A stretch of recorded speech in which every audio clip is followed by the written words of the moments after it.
ছাত্রলীগের একটি মিছিল প্রকাশিত হওয়ায় বিএনপি সহ অন্যান্য রাজনৈতিক দলগুলো প্রতিবাদ সভা ও বিক্ষোভ মিছিল পালন করেন।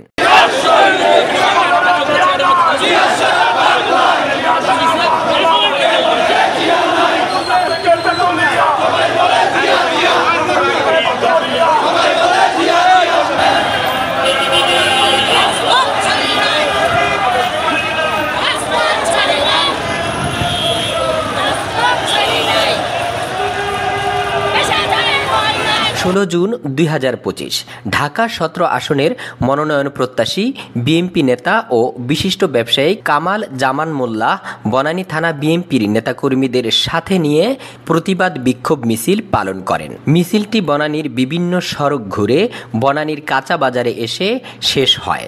এ সময়ে মাতৃভাষা টেলিভিশনকে দেয়া এক সাক্ষাৎকারে কামাল জামান মোল্লা বলেন, শাসক বাংলাদেশ থেকে পালিয়েছে, আপনাদের মনে আছে?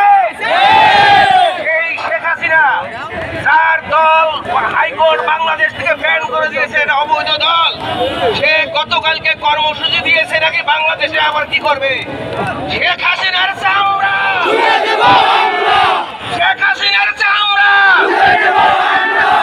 ফাঁসি ফাঁসি ফাঁসি চাই, ফাঁসি ফাঁসি ফাঁসি চাই। আজকে থেকে আমাদের কর্মসূচি, যেখানে আওয়ামী লীগের গুন্ডা পান্ডাদেরকে দেখা যাবে সেখানে প্রতিহত করব।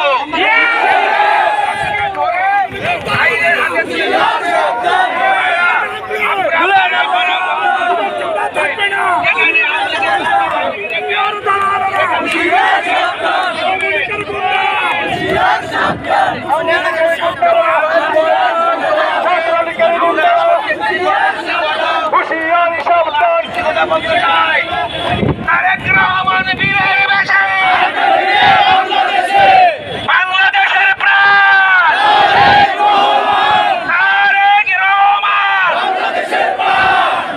সকলকে ধন্যবাদ জানিয়ে আমরা এই পথসভা শেষ করলাম। আমরা প্রত্যেক দিন সচেতন থাকবো।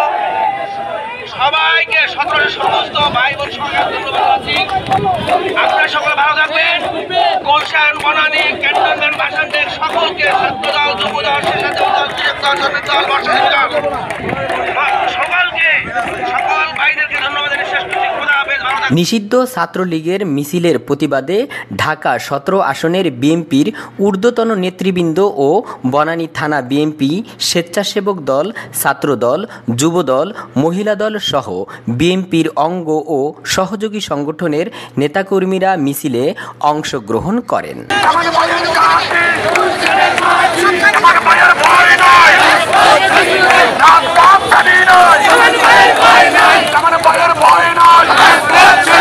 ছাত্রলীগের মিছিলের প্রতিবাদে বিএনপির মিছিলের ভিডিও চিত্র ধারণ করেন রবিউল আলম। রিপোর্ট সাগর চৌধুরী ভোলা, মাতৃভাষা টেলিভিশন, গুলশান, ঢাকা।